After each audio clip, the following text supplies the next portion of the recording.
turma, tudo bem com vocês? Sejam bem-vindos para mais uma aula, tá bom? E hoje nós vamos começar um novo assunto aqui, tá? Nós vamos falar sobre o relevo, as águas e as paisagens terrestres, tá bom? E para começar essa aula, nós vamos logo, falando sobre...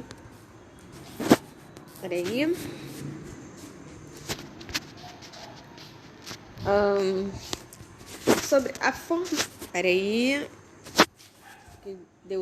formação e a transformação do relevo terrestre, tá bom?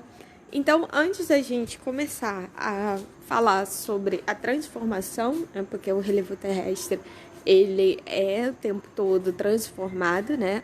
E ele sofre, né, por diversas ações ao longo dos anos. Nós vamos começar a falar sobre a formação e o que significa relevo, que é uma palavra que a gente vai usar bastante daqui para frente, tá bom? Então vamos lá.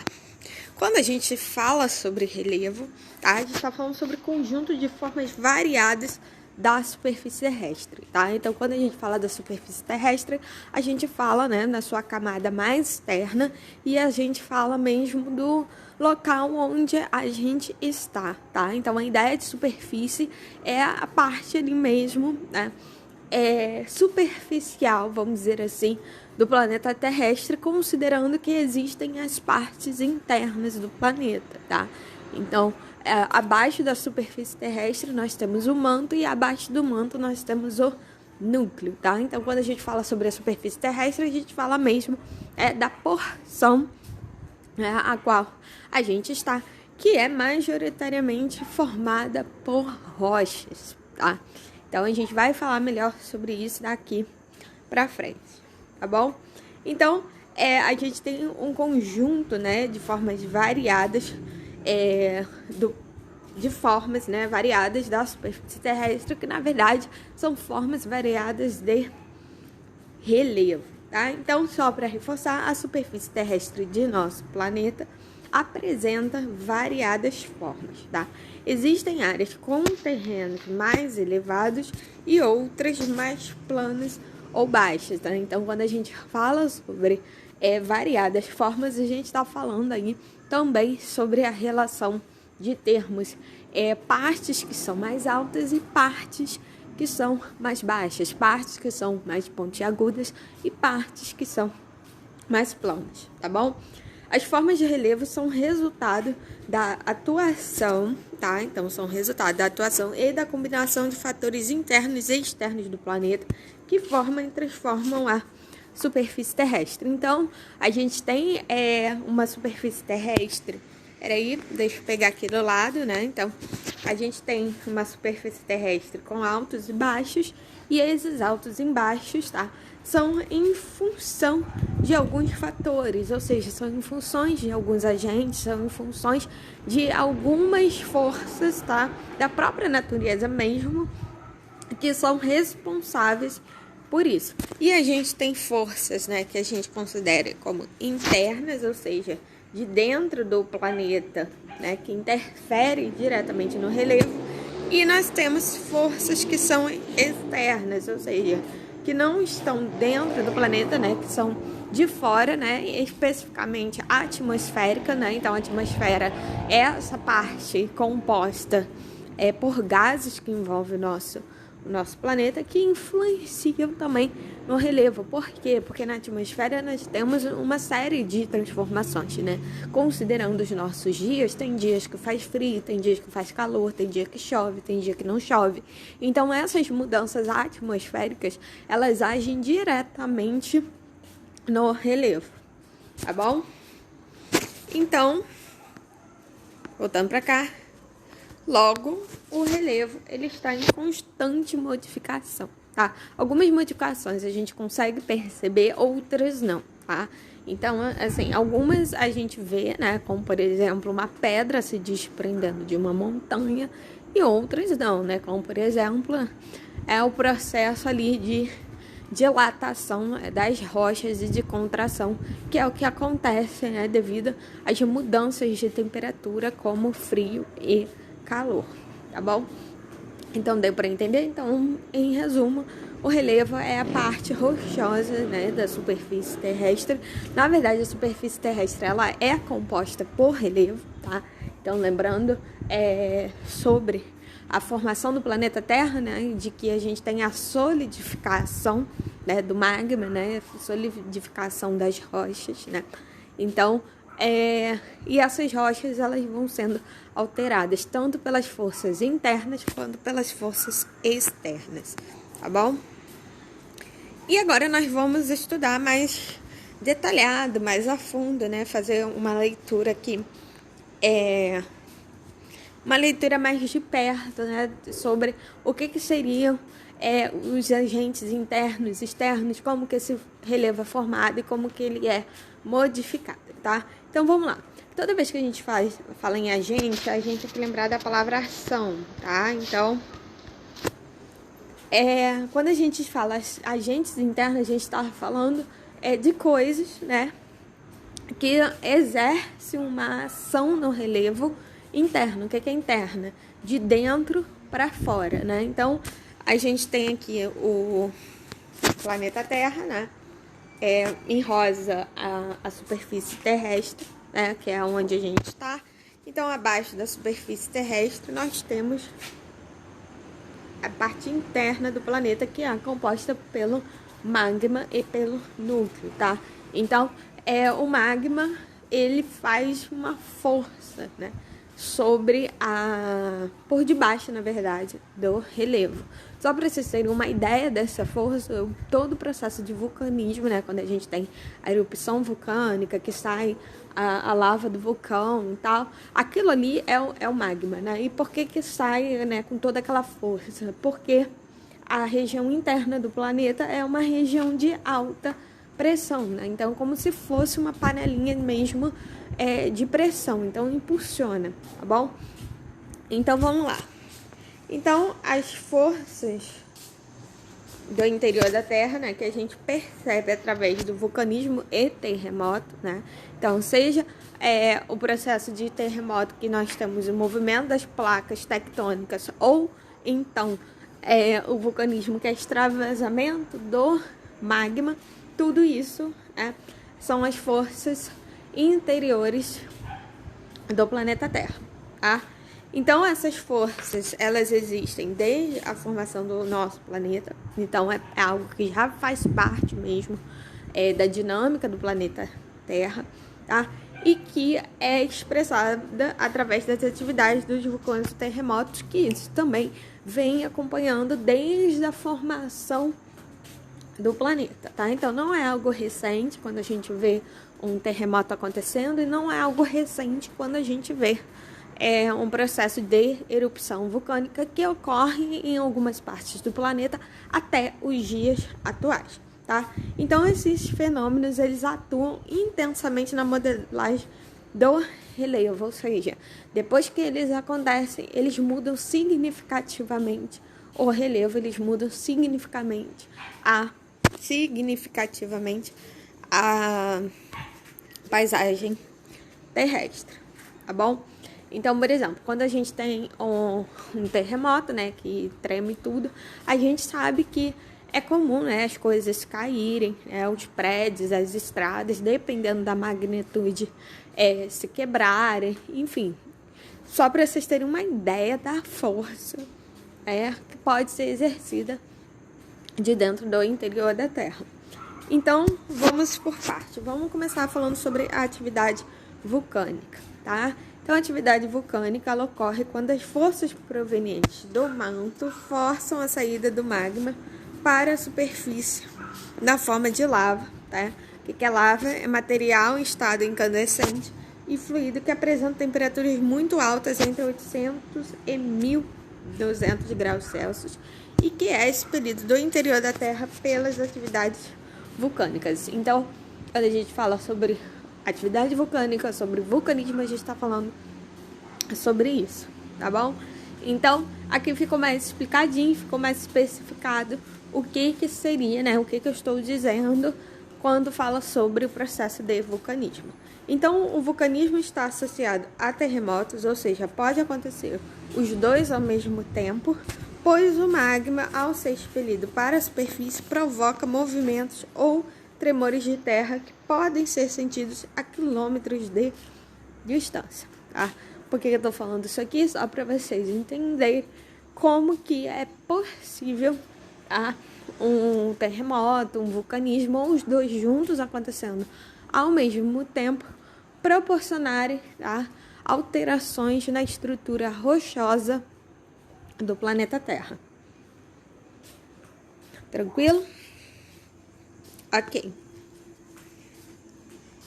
Daí, um terremoto de grande intensidade, ou seja, segundo a escala Richter, que é a principal escala, né, de medição de terremotos, e que essa medição é feita dentro de um aparelho chamado sismógrafo, que esse aparelho ele vai medir o quanto a Terra está tremendo, ele marca uma série de intensidades, e essas intensidades vai de 1 a 10. Tá? Então, quanto maior o número, né? 7, 8, 9, 10, maior é a intensidade, ou seja, maior é a força, maior é a tremedeira e maior acaba sendo também as modificações na superfície, tá? Então, um terremoto de grande intensidade pode modificar porções do relevo e, consequentemente, as paisagens terrestres, ou seja, muda, né, o cenário, muda as características da região, muda as características do lugar, tá? Então, geralmente, esse tipo de fenômeno costuma, né, dependendo da intensidade, quebrar, né, grandes placas rochosas, ou falhar, ou simplesmente dobrar essas estruturas rochosas. Então, só para vocês terem uma ideia, tá? O que são os agentes internos do planeta Terra. Por outro lado, nós temos os agentes externos, ou seja, são aqueles, né, que vão atuar não de dentro, né, não através mais do magma, do manto do planeta, do processo de vulcanismo e terremoto, mas na superfície terrestre mesmo, né, acima da superfície onde nós estamos, tá? Então, a atuação dos agentes externos, então, também são modificadores do relevo, também ocasionam alterações, tá? Então, são eles: a ação da água, dos ventos, do sol e a variação da temperatura. Então, esses fatores, considerando uma grande escala de tempo, ou seja, considerando aí centenas, milhares, milhões e bilhões de anos, a gente vai começar a ter uma mudança também da estrutura das rochas, tá bom? Então, vamos lá. A atuação desses agentes ao longo do tempo pode desencadear processos erosivos. O que são processos erosivos? A desintegração e o transporte de fragmentos de rocha, o que altera as formas do relevo. Tá bom? Então, só para vocês entenderem, tá? A ação da água, dos ventos, do sol e variação de temperatura também podem modificar as rochas, tanto a sua estrutura química quanto também a sua estrutura física, tá? Então, a partir de agora a gente vai começar a ler um por um, tá? E eu vou explicando como que cada um desses agentes interfere na mudança da paisagem terrestre e modifica o relevo. Então, vamos começar pela água dos rios, tá? Então, nos rios, a água ela provoca alterações do relevo ao carregar sedimentos, promovendo o alargamento e o aprofundamento dos cursos d'água. Vou dar um exemplo para vocês, né? É muito comum, embora não seja o mais correto, algumas pessoas varrerem entre aspas, a calçada com mangueira d'água, né? Então pega a mangueira, né? Bota o dedinho para fazer pressão d'água, porque aí a água ela sai com mais força e simplesmente vai ali colocando na sujeira, né? E vai limpando a calçada, né? Então a água, né, dos rios, geralmente os rios tem correnteza, né? E correnteza é a água vindo com força total. E essa água, ela vai carregando todos os sedimentos, ou seja, todas as partículas, né? Areia, cascalho, pedrinhas, vai carregando, né, para baixo, ou seja, para as partes mais baixas do relevo, por causa da força da água, né? É a mesma lógica que a gente tem com a mangueira, que se limpa a calçada. O ideal mesmo é varrer a calçada, né? Uma vez que se gasta muita água fazendo isso, mas provavelmente vocês já viram isso em algum lugar. Então, só para vocês terem uma ideia, a água, ela tem força. Sabe aquele ditado, água mole, pedra dura, quanto bate até que fura? Pois é, esse ditado, ele tem um fundo de verdade, né? Qual é o fundo de verdade? O fundo de verdade é que, por exemplo, considerando, né, ao longo de vários anos, a água que vai passando pelo mesmo lugar tem a tendência de ir carregando, né, tudo que se vê pela frente, vamos dizer assim, né, os fragmentos de rocha, e tem até a possibilidade de fazer furos na pedra, né, porque a água, ela acaba tendo uma força, tá? Principalmente falando sobre os rios, tá bom? Eita, peraí, só um minuto. Outro exemplo que nós podemos ter é a água da chuva, tá? Então, a água da chuva, ela atua em processos erosivos. O que é processos erosivos? Vamos voltar aqui para... Peraí.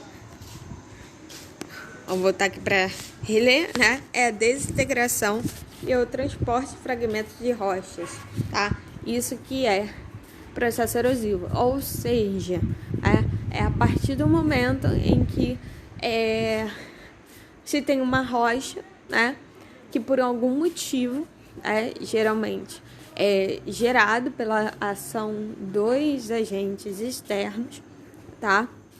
A rocha, ela se quebra em pedaços menores, né? Por isso que a gente chama de desintegração.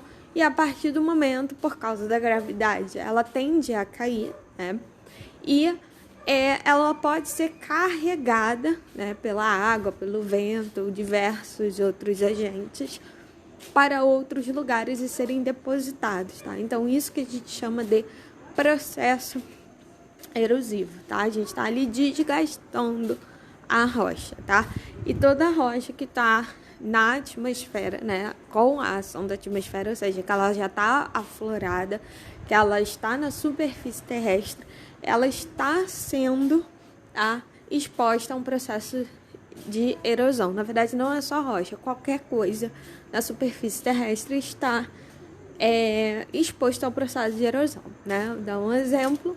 Às vezes a gente tem um muro, né? A gente constrói um muro de uma casa e ao longo do tempo a gente começa a perceber, né, como que esse muro ele vai se modificando, né? A tinta vai descascando, a umidade vai interferindo, a gente percebe que o muro ele fica mais escurecido, que dá limo, tá?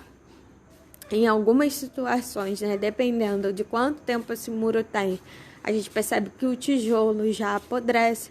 Então, por que isso acontece? Por causa da ação da atmosfera, dia de sol, dia de chuva, tá? Vento, tudo isso vai interferindo, tá?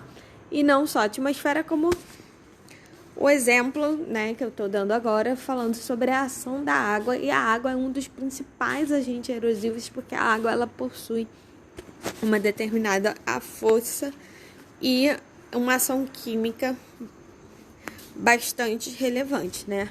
Não é à toa que quando a gente quer fazer um suco ou um leite em pó, qualquer coisa, a gente usa água, porque sabe, né, como que a água ela interage, né, com diversos elementos que a gente mistura a ela, né?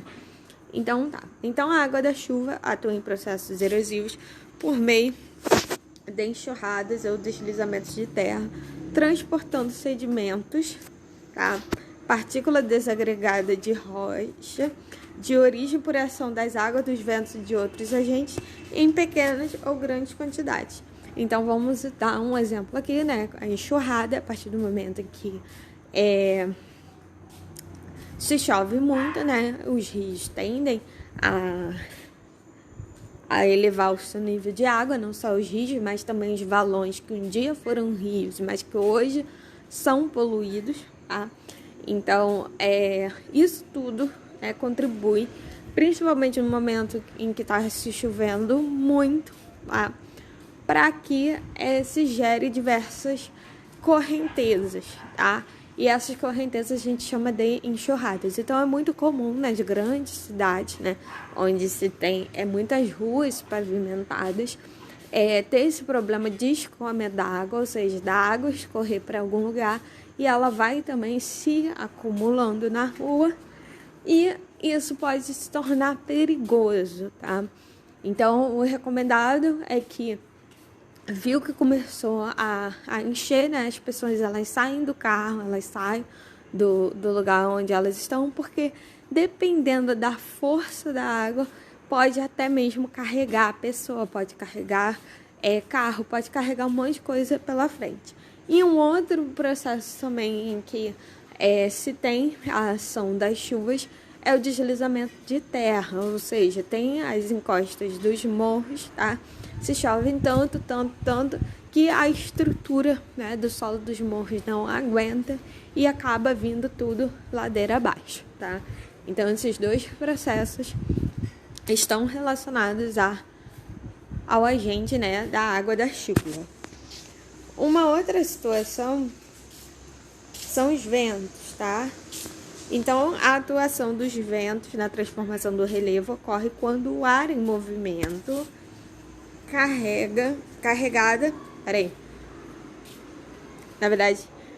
a atuação dos ventos na transformação do relevo ocorre quando o ar em movimento carrega partículas de sedimentos, transportando-os para outros lugares, como ocorre com as dunas, tá? Então, o que isso quer dizer? Que partículas muito fininhas, né, geralmente a areia, são fáceis de serem transportadas de um lado ao outro, né, por causa do vento. Então, assim, é muito comum, né, nos grandes desertos, o pessoal presenciar tempestades de areias, né? O que é isso? É o vento, né, levantando e movimentando as areias, tá? E dunas são montanhas, né, são morros de areia que são formados muito comum em desertos, né, desertos, praias. Algumas praias, né, que se formam montanhas, né, de areia, e uma vez que chega e bate o vento desfaz essa montanha e joga essa areia para outro lado e vai fazendo esses montinhos de areia, tá? Então, os ventos também são os agentes, um dos agentes externos do relevo, tá? E o vento faz com que também essas partículas se choquem contra as formações rochosas que ao longo do tempo se desgastam. Ou seja, assim como a água, né, água mole, pedra dura, tanto bate até que fura, o vento também ele tem essa ação, né? Então, considerando aí milhões de anos, né, um vento sempre indo numa mesma direção, é possível que ele desprenda algumas partículas, tá, das rochas e ele comece a esculpir essas rochas, tá? Então, isso também acontece, tá? E agora, né, nós vamos falar sobre os tipos de rochas, né? Então, a gente sabe que o relevo ele é composto por rochas e a gente também sabe que essas rochas, né, elas passam por diversas transformações em função dos agentes internos e dos agentes externos. E agora nós vamos falar sobre o tipo de rocha, né? Então, quando a gente fala sobre tipos de rocha, a gente está falando sobre as suas composições e também as suas transformações, tá bom? Então, vamos lá.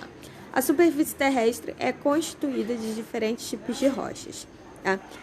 As rochas, elas são compostas por minerais de características distintas e se diferenciam uma das outras pelo tipo de mineral ou minerais, né? Porque é possível que uma rocha tenha mais de um mineral que as constitui, tá? E nós temos 3 tipos de rochas, tá? Que são as chamadas as rochas ígneas ou magmáticas, metamórficas e sedimentares, tá bom? Então, vamos lá.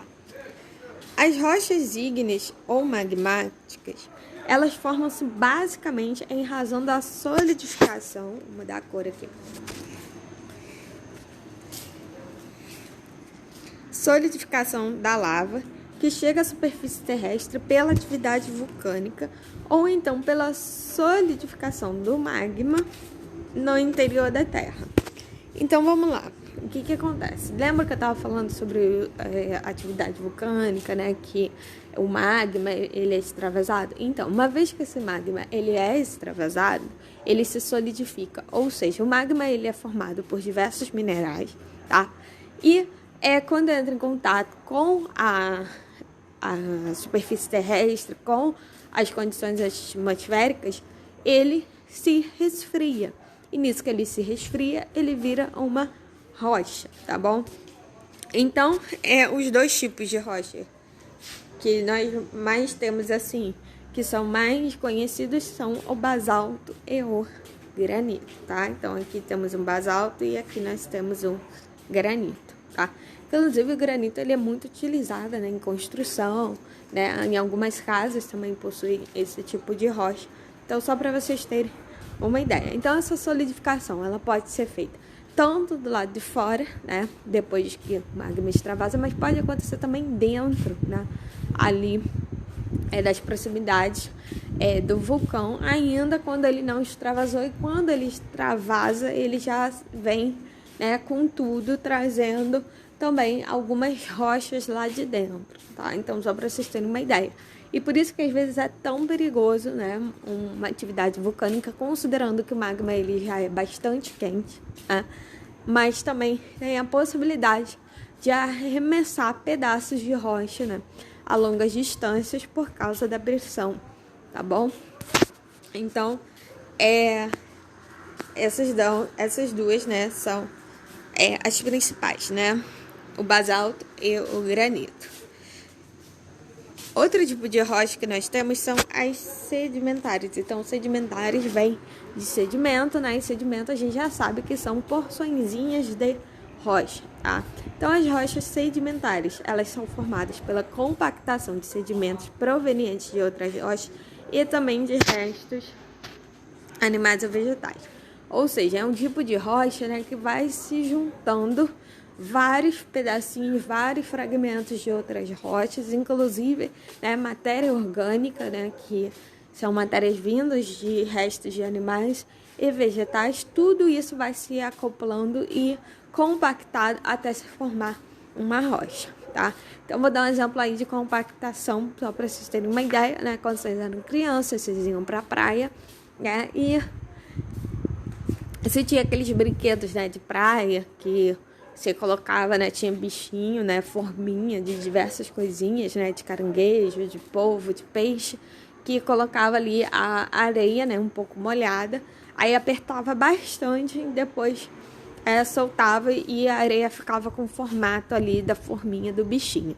Então, compactação é mais ou menos isso, tá? Mas quando a gente fala de rocha sedimentar, a gente já fala de uma compactação que já dura há muitos anos, tá? Então, não é simplesmente uma coisa assim de uma hora para outra que vira rocha. Isso é um processo, né, que tem que demorar aí bastante tempo, tá? Então, os sedimentos que se desprendem das rochas, ou seja, esses pequenos fragmentos geralmente são de outras rochas, tá? depositam-se principalmente nas partes mais baixas do relevo, formando camadas que, ao longo do tempo, são compactadas por novas camadas de sedimentos, ou seja, vai, né, se formando uma camada atrás, em cima, né, na verdade, uma camada em cima da outra, tá bom? E em razão da pressão exercida pelo peso das camadas superiores, as porções mais profundas de sedimentos passam por transformações, originando novas rochas, tá? Então, vou dar um exemplo aqui para você, tá? Só para ficar mais claro isso aqui. Vamos supor que aqui nós temos... pegar umas cores aqui. Vou pegar 3. Vamos supor que aqui nós temos 3 tipos de montanhas, né? Com rochas, que ao longo do tempo elas vão passando por processos erosivos, ou seja, vão se desprendendo os sedimentos, e esses sedimentos eles vão ser transportados para as partes mais baixas do relevo, né? Então aqui embaixo a gente vai ter uma série de sedimentos que muito bom, a pessoa tirou o negócio. Peraí, só um minuto. Não.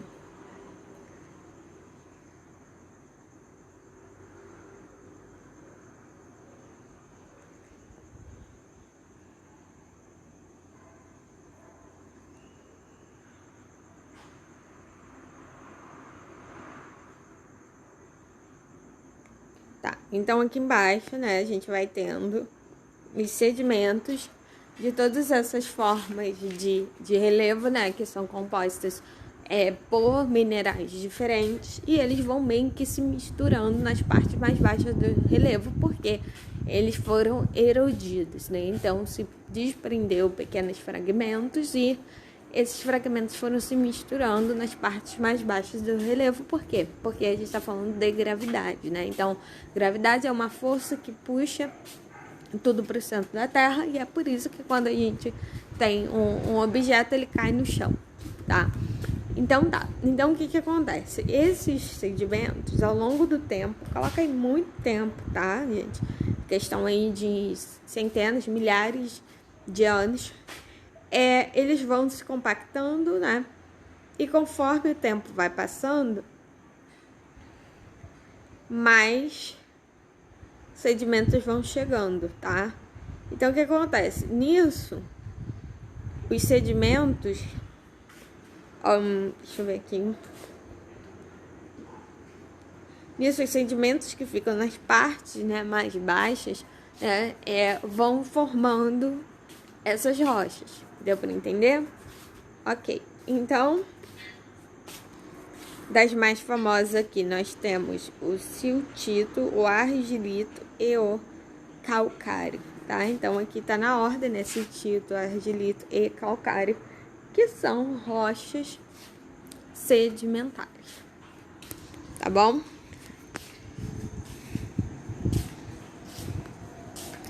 E o outro grupo de rochas é que a gente chama de rochas metamórficas, tá? O que são rochas metamórficas? Formam-se de rochas que, quando submetidas a variações de temperatura e pressão, têm seus minerais alterados, ou seja, metamórfica, né, vem de metamorfose, que vem de mudança, né? Então, são rochas que podem ser magmáticas, ígneas ou então sedimentares, que quando elas passam por um processo de variação de temperatura e pressão, tá? Isso faz com que a sua composição química, com as suas ligações, se modifiquem. E elas se transformam em outras rochas que a gente chama de metamórficas, tá bom? Então, isso que significa. Então, como eu disse, né, as rochas ígneas ou magmáticas e as sedimentares podem ser alteradas e se transformar em outras rochas.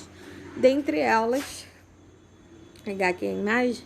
Dentre elas, nós temos o mármore, o quartzito, a ardósia, o gneiss e o arenito, tá? Algumas aqui também são famosas, né? Como a mármore e a ardósia, mas tem outra, né? Que é o gneiss. O que é gneiss? Gneiss é a famosa pedra, né, de construção que a gente encontra por aí, a pedrinha que a gente encontra na rua. Então, ela é uma rocha metamórfica, tá? E o nome dela é gneiss. Então, toda vez que você vê, é muito comum quando as pessoas elas querem fazer obra, que elas colocam, né, aquelas pedras perto da rua, né, perto da obra em que vão fazer. Então, essa rocha se chama gneiss, tá bom? Que é essa aqui. Perfeito? Ok. Então, agora nós vamos falar um pouquinho sobre o Brasil, né? Como que é essa questão mineralógica do Brasil, qual a importância das rochas. Muitas dessas rochas, elas têm valores comerciais, elas são utilizadas em diversos setores, né? Como eu falei para vocês, né? Existem algumas que a gente já conhece, como granito, ardósia e o mármore, que é muito comum a gente encontrar, né, nas nossas casas ou então em qualquer outro estabelecimento, tá? Então, assim, e também por causa das rochas que existem, né, atividade econômica, como, por exemplo, a mineração, né? Então, a mineração, ela parte do pressuposto de se tirar, né, das rochas, se tirar da natureza, partes, né, dessas rochas que a gente chama de pedras, né, e utilizar, né, em alguma coisa, né. Só lembrando que a mineração, apesar dela ser muito praticada, ser muito utilizada, ela geralmente gera grandes impactos ambientais, mas isso são coisas que a gente vai comentando ao longo do ano, tá bom? Então, vamos lá. As rochas e os minerais são explorados e utilizados em diversas ações humanas. Lembrando que as rochas, elas são compostas por minerais, tá? Então, os minerais são encontrados nas rochas, tá? O extenso território brasileiro apresenta significativa diversidade de recursos minerais. Alguns deles são encontrados em grande quantidade nos diferentes estados do país. E daí, né?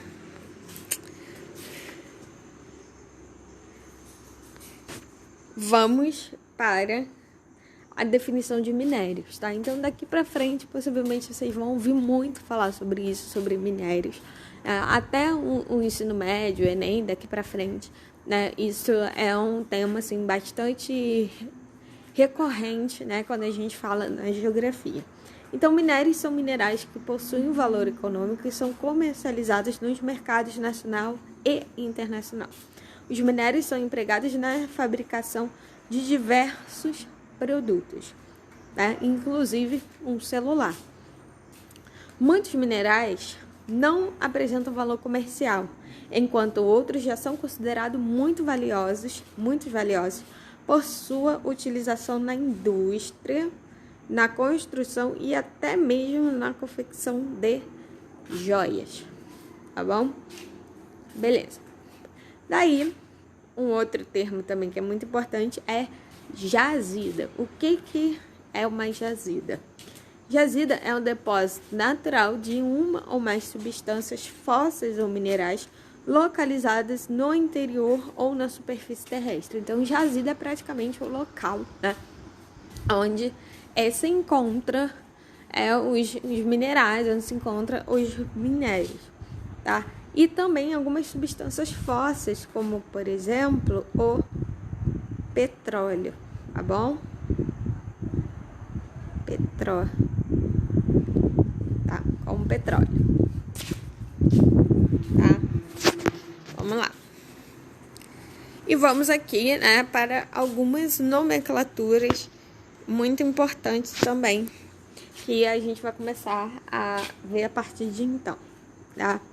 Então, vamos lá. Quando a gente quer se referir à jazida de ouro, a gente chama de região aurífera, tá?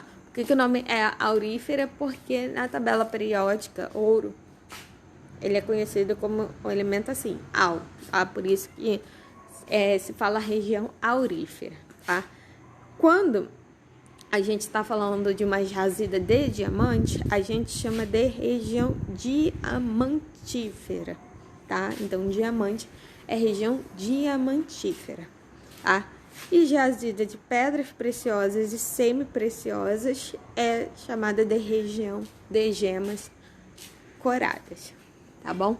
Só uma questão mesmo para vocês conhecerem o termo, porque isso é bastante comum, é bastante recorrente da gente ir comentando sobre isso, tá?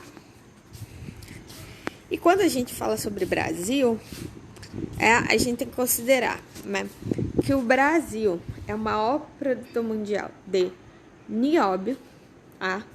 E o nióbio, ele serve para quê? Ele é utilizado, tá, na fabricação de máquinas e equipamentos de alta tecnologia, tá? Então, o nióbio é o maior produtor mundial, tá? O Brasil é a maior produção mundial de nióbio, desculpa, tá bom? E hematita também, tá? Que é através dela que a gente consegue a extração de minério de ferro. E minério de ferro é o principal produto que o Brasil exporta no mundo, tá? Então, falou em Brasil, tem que lembrar aqui do nióbio e da hematita. E da hematita a gente consegue a extração do minério de ferro. E para que serve o minério de ferro? Ele é empregado principalmente na fabricação de aço, tá? E aço é praticamente um material muito utilizado em maquinário, muito utilizado para a confecção de diversos objetos, né? Então, boa parte dos eletrodomésticos tem aço, tá? Então, é praticamente indispensável o uso de aço, tá, nos dias atuais, tá? E daí, o Brasil é o terceiro maior produtor mundial de ferro, atrás apenas da China e da Austrália, tá bom? Então, aqui nós temos o nióbio e a hematita, tá bom? E para finalizar, nós temos um mapa, né, do Brasil, que é o mapa de recursos minerais, tá? Então, aqui nós temos as legendas, né? Então, os minerais metálicos e não metálicos e os energéticos, né? Então, metálicos nós temos alumínio, cobre, estanho, ferro, manganês e ouro. Não metálicos, calcário, diamante e sal marinho. E energéticos nós temos carvão e petróleo, tá bom?